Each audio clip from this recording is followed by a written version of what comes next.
ଗତକାଲି ସୁନ୍ଦରଗଡ଼ ଜିଲ୍ଲା ଡ୍ରାଇଭର ମହାସଂଘ ତରଫରୁ ଓଡ଼ିଶାର ମାନ୍ୟବର ମୁଖ୍ୟମନ୍ତ୍ରୀ ମୋହନ ଚରଣ ମାଝୀଙ୍କୁ ସ୍ୱାଗତ ସମ୍ବର୍ଦ୍ଧନା କରିବା ସହିତ ମହାସଂଘର ଦାୟୀପତ୍ର ପ୍ରଦାନ କରିଥିଲେ ଏବଂ ଆଗାମୀ ଦିନରେ ଦାବିଗୁଡ଼ିକ କେମିତି ପୂରଣ ହେବ ସେ ବିଷୟରେ ସଂଘ ତରଫରୁ ଆଲୋଚନା କରାଯାଇଥିଲା।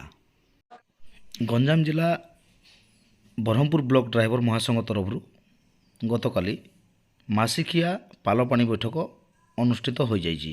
ବୈଠକରେ ବ୍ଲକର ସମସ୍ତ ପଞ୍ଚାୟତର ଆଗଧାଡ଼ିର ଭାଇମାନେ ଉପସ୍ଥିତ ରହି ବୈଠକଟିକୁ ପରିଚାଳନା କରିଥିଲେ।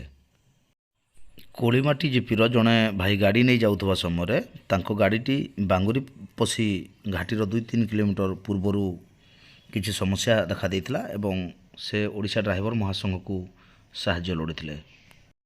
ପରବର୍ତ୍ତୀ ମୁହୂର୍ତ୍ତରେ ଓଡ଼ିଶା ଡ୍ରାଇଭର ମହାସଂଘର ଭାଇମାନେ ପହଞ୍ଚି ସାଙ୍ଗରେ ମିସ୍ତ୍ରୀ ନେଇ ଭାଇଙ୍କର ଗାଡ଼ିଟିକୁ ସଜାଡ଼ିବାରେ ସକ୍ଷମ ହୋଇଥିଲେ ଏବଂ ଭାଇଙ୍କୁ ଅସୁବିଧାରୁ ଦୂର କରିବାରେ ସହାୟତା ହୋଇଥିଲେ। ଗଞ୍ଜାମ ଜିଲ୍ଲା ଭଞ୍ଜନଗର ବ୍ଲକରେ ବିଶ୍ୱଶାନ୍ତି ମହାଯଜ୍ଞ ଚାଲିଥିବା ଅବସରରେ ଓଡ଼ିଶା ଡ୍ରାଇଭର ମହାସଂଘର ଭାଇମାନଙ୍କୁ ସହଯୋଗ ମଗାଯାଇଥିଲା। ପ୍ରସାଦ ବଣ୍ଟନ ହେଉ ବା ଶାନ୍ତି ଶୃଙ୍ଖଳା ବଜାୟ ରଖିବାର ଦାୟିତ୍ୱ ହେଉ ଓଡ଼ିଶା ଡ୍ରାଇଭର ମହାସଂଘ ଉପରେ ଭରସା କରି ଓଡ଼ିଶା ଡ୍ରାଇଭର ମହାସଂଘକୁ ଜଣାଇଥିବାରୁ ଭଞ୍ଜନଗର ବ୍ଲକର ସମସ୍ତ ଭାଇମାନେ ପହଞ୍ଚି ଉକ୍ତ କାର୍ଯ୍ୟକୁ ଶାନ୍ତି ଶୃଙ୍ଖଳାର ଭାବେ ତୁଲେଇଥିଲେ ଏବଂ ସମସ୍ତ ଭକ୍ତଙ୍କୁ ବିଶ୍ୱଶାନ୍ତି ମହାଯଜ୍ଞରେ ପ୍ରସାଦ ସେବନର ପୁରା ଦାୟିତ୍ୱଭାର ଓଡ଼ିଶା ଡ୍ରାଇଭର ମହାସଂଘ ନେଇଥିଲା ଏବଂ ସୁନ୍ଦର ଭାବରେ ତାହା ତୁଲେଇଥିଲେ ମଧ୍ୟ। ଖୋର୍ଦ୍ଧା ଜିଲ୍ଲା ବୋଲଗଡ଼ ବ୍ଲକର ଡାବରଧୁଆ ପଞ୍ଚାୟତର ଜଣେ ଆଗଧାଡ଼ିର ଭାଇଙ୍କର ଦେହାନ୍ତ ହେବା ପରେ ବୋଲଗଡ଼ ବ୍ଲକ ତରଫରୁ ତାଙ୍କର ଏକାଦଶାହରେ ବ୍ଲକର ସମସ୍ତ ଭାଇମାନେ ତାଙ୍କ ଘରକୁ ପହଞ୍ଚିଥିଲେ ଏବଂ ସମସ୍ତେ ନିଜ ନିଜ ପକେଟରୁ କିଛି କିଛି ସଂଗ୍ରହ କରାଯାଇଥିବା ଅର୍ଥରାଶିକୁ ଏକତ୍ରିତ କରି 36,185 ଟଙ୍କାର ସାହାଯ୍ୟ ରାଶି ପ୍ରଦାନ କରିଥିଲେ ଏବଂ ତାଙ୍କର ଅମର ଆତ୍ମାର ସଦ୍ଗତି ପାଇଁ ଭଗବାନଙ୍କ ନିକଟରେ ପ୍ରାର୍ଥନା କରିଥିଲେ। କଟକ ଜିଲ୍ଲା ବଡ଼ମ୍ବା ବ୍ଲକର ଜଣେ ଆଗଧାଡ଼ିର ଭାଇଙ୍କ ଦେହାନ୍ତ ପରେ ଗତକାଲି ବଡ଼ମ୍ବା ବ୍ଲକ ତରଫରୁ ଏକ କ୍ୟାଣ୍ଡେଲ ଶୋଭାଯାତ୍ରା ବାହାରିଥିଲା ଏବଂ ହରିହର ଭାଇଙ୍କ ଅମର ଆତ୍ମାର ସଦ୍ଗତି ପାଇଁ ସମସ୍ତେ ମିଶି ଭଗବାନଙ୍କ ପାଖରେ ପ୍ରାର୍ଥନା ମଧ୍ୟ କରିଥିଲେ। ଏଥିରେ ବଡ଼ମ୍ବା ବ୍ଲକର ବହୁତ ସଂଖ୍ୟାରେ ଭାଇମାନେ ଯୋଗଦାନ କରିଥିଲେ।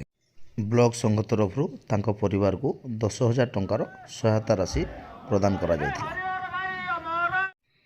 ଜଗତସିଂହପୁର ଜିଲ୍ଲା ପାରାଦୀପ ବ୍ଲକ ଅନ୍ତର୍ଗତ ପ୍ରହ୍ଲାଦ କାମଲା ଭାଇ ଯିଏକି ରାଞ୍ଚିରେ ତାଙ୍କର ଦୁର୍ଘଟଣା ହୋଇଥିଲା ଏବଂ ତାଙ୍କର ଦେହାନ୍ତ ପରେ ଗତକାଲି ପାରାଦୀପ ବ୍ଲକର ସମସ୍ତ ଭାଇ ଏବଂ ଜଗତସିଂହପୁର ଜିଲ୍ଲା କମିଟିଙ୍କ ଉପସ୍ଥିତିରେ ଏକ କ୍ୟାଣ୍ଡେଲ ଶୋଭାଯାତ୍ରା କରାଯାଇଥିଲା ଏବଂ ସମସ୍ତ ଭାଇ ମିଶି ପ୍ରହ୍ଲାଦ ଭାଇଙ୍କ ଅମର ଆତ୍ମାର ସଦ୍ଗତି ନିମନ୍ତେ ପ୍ରାର୍ଥନା କରିଥିଲେ ଏବଂ ସମସ୍ତ ସାଥୀ ଡ୍ରାଇଭର ଭାଇମାନଙ୍କର ସହଯୋଗରେ ତାଙ୍କ ପରିବାରକୁ 74,000 ଟଙ୍କାର ସହାୟତା ପ୍ରଦାନ କରାଯାଇଥିଲା, ଯାହାକି ତାଙ୍କ ଛୁଆମାନଙ୍କ ନାଁରେ ପୋଷ୍ଟାଲରେ ଫିକ୍ସ ଡିପୋଜିଟ୍ ମାରିବା ପାଇଁ ସଂଘ ତରଫରୁ ନିଷ୍ପତ୍ତି ନିଆଯାଇଥିଲା।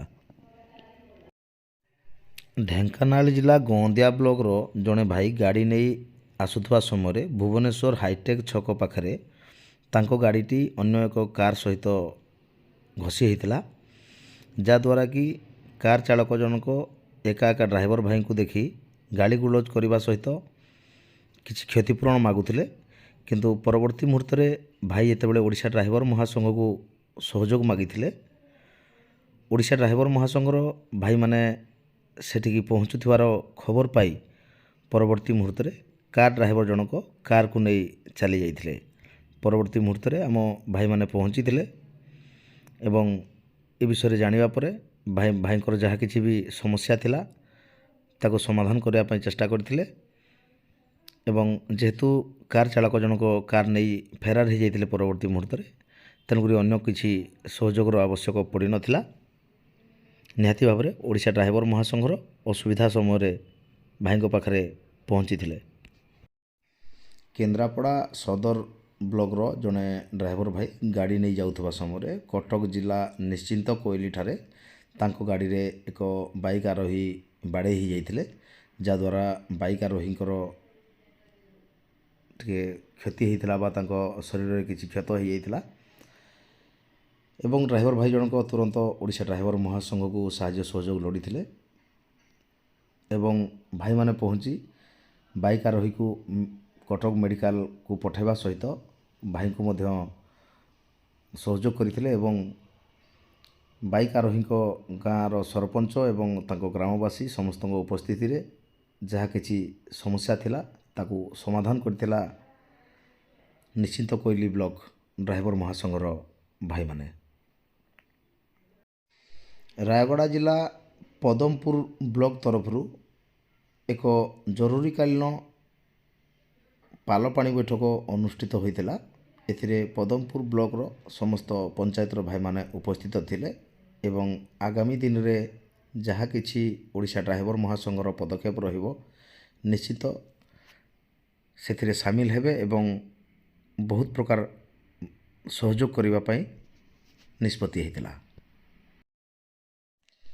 ବଲାଙ୍ଗୀର ଜିଲ୍ଲା ଡ୍ରାଇଭର ମହାସଂଘର ମହତ୍ତ୍ୱ କାର୍ଯ୍ୟ, 2 ଜଣ ଭାଇଙ୍କ ଦୁର୍ଘଟଣାରେ ପ୍ରାଣ ଯିବା ପରେ ଜଣେ ଭାଇଙ୍କୁ ତାଙ୍କ ଗ୍ରାମବାସୀ ଏବଂ ତାଙ୍କ ପରିବାର ଆସି ତାଙ୍କ ମର ଶରୀରକୁ ନେଇଥିଲେ ଏବଂ ଅନ୍ୟ ଜଣେ ଭାଇ ଡ୍ରାଇଭର କିନ୍ତୁ ଓଡ଼ିଶା ଡ୍ରାଇଭର ମହାସଂଘରେ ନଥିଲେ ମଧ୍ୟ ତାଙ୍କ ପରିବାର ବା କୌଣସି ଗ୍ରାମବାସୀ ତାଙ୍କ ମର ଶରୀରକୁ ନେବା ପାଇଁ ମନା କରିଦେଇଥିଲେ, କାରଣ ସେ ବିଗତ ଦିନରେ ଅନ୍ୟ ଜାତିରେ ବିବାହ କରିଥିଲେ, ତେଣୁ ତାଙ୍କ ଶବକୁ ନେବା ପାଇଁ ମନା କରିଦେଇଥିଲେ। ତେଣୁକରି ପୋଲିସ ପ୍ରଶାସନର ଅନୁରୋଧ ପରେ ଓଡ଼ିଶା ଡ୍ରାଇଭର ମହାସଂଘର ଭାଇମାନେ ପହଞ୍ଚି ଶବଟିକୁ ସତ୍କାର କରିବା ପାଇଁ ବ୍ୟବସ୍ଥା କରିଥିଲେ। ଏଭଳି ମହତ୍ତ୍ୱ କାର୍ଯ୍ୟ ଦେଖି ଅଞ୍ଚଳରେ ନିହାତି ଓଡ଼ିଶା ଡ୍ରାଇଭର ମହାସଂଘକୁ ସାଧାରଣ ଜନତା ଧନ୍ୟବାଦ ପ୍ରଦାନ କରିଛନ୍ତି।